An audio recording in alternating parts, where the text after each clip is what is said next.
Kosovo was soon shown on Serbian television in discussions with Serbian President Milosevic. The Western public were told that we were bombing in the name of humanity, that we had to stop genocide.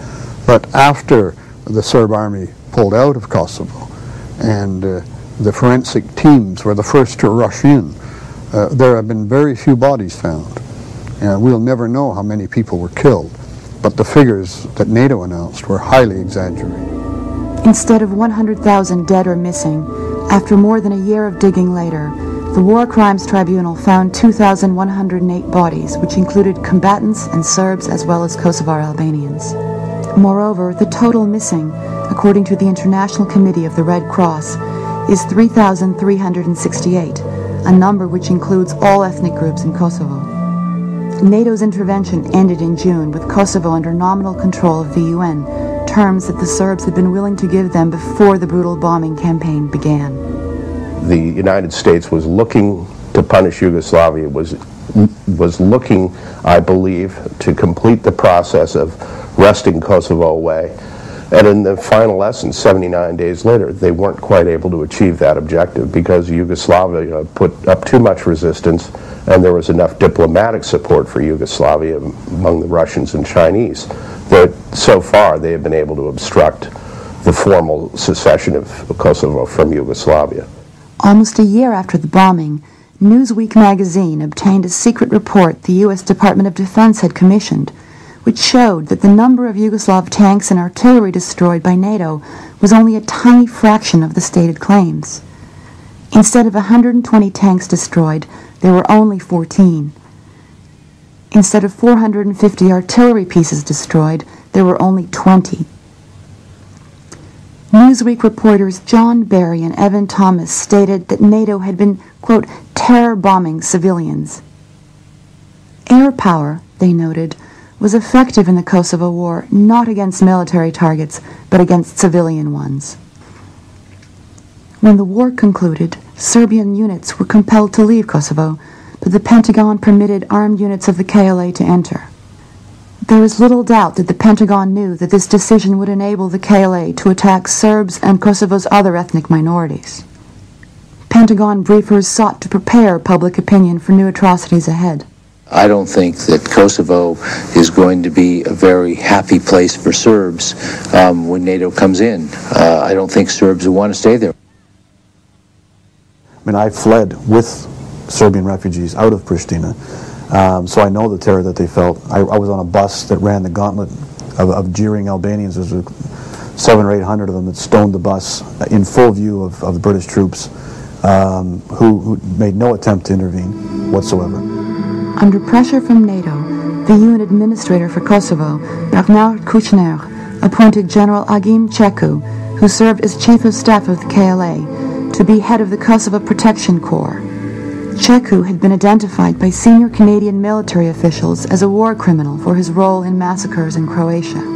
The KLA have stated their intention. They want an ethnically pure Albanian Kosovo, and if they're in charge of the security force, there's no question that there's going to be reprisals. There is reprisals, and that the head of this organization has proven himself to be a mass murderer. What we see as the outcome is the KLA has managed to chase tens of thousands of gypsies out. The last Jews in Kosovo left very quickly. The Croatians have left, they being Catholic. Slavic Muslims and Turks are being chased out. And what it really is anybody who speaks Serb is either murdered or chased out. And everybody now understands this. The UN High Commissioner for Refugees reported that in January alone, 1,000 Turks and Gorani Muslims had to leave their homes because of KLA terrorism. And the United States has presided over the erection of the most intolerant society in Europe. The Albanian refugees had returned with a NATO escort following the war, but nearly a year later, 250,000 of Kosovo's minority population had fled, including 2/3 of Kosovo's Serb population. Despite the attacks on minorities, NATO officials, including NATO Commander Wesley Clark, continued to work closely with Hashim Thaçi and Agim Ceku. And I think there's no question that the Serbs, the Slav Muslims, the Gypsies have been cleansed out of Kosovo. And this has taken place despite the fact that there are 40,000 NATO troops in Kosovo. In an attempt to remove any reminder of the Serbian presence in Kosovo since 700 AD, the KLA has destroyed or damaged 70 churches and monasteries. In 1 year of occupation by NATO, more religious artifacts were destroyed than under 600 years of Turkish occupation. History is going to have to analyze very carefully the decisions that were made in leading us to that, what I consider to be an immoral, illegal, unconstitutional, ineffective, incomprehensible, indefensible policy. By using force and taking sides in an ethnic conflict, NATO had drawn the wrong lessons from earlier conflicts in Bosnia and Croatia.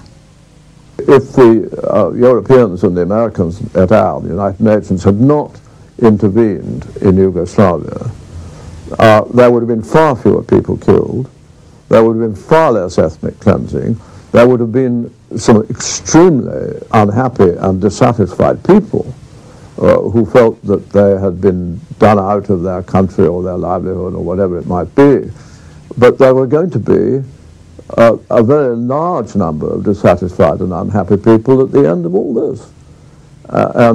Perhaps the moral of it all is that you should think very carefully before you intervene in a civil war. I think it's very important for the United States to recognize that in ethnic and nationalist conflicts that you must, if you want to end wars and stop violence, you must be impartial. Because then you do not feed, by taking one side, you do not feed the nationalist dynamic and you do not lead to peace. I think there's no question that Kosovo was an unnecessary war. It was an attempt to bomb Yugoslavia into submission.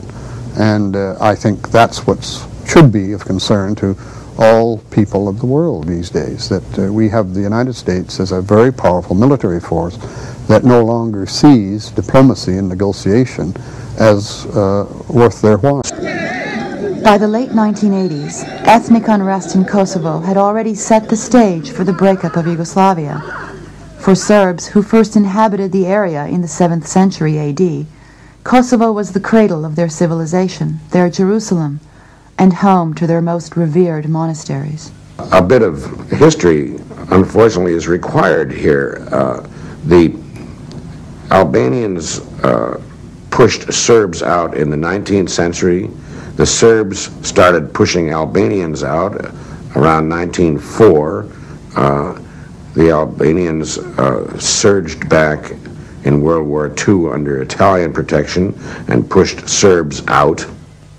When the war ended, however, Marshal Tito decided to keep the Serbian refugees from returning to their homes in Kosovo. As a result, Serbs lost their majority in the province. Tito is very guilty of that particular drama of Kosovo. He made it much harder to solve, in fact, almost impossible.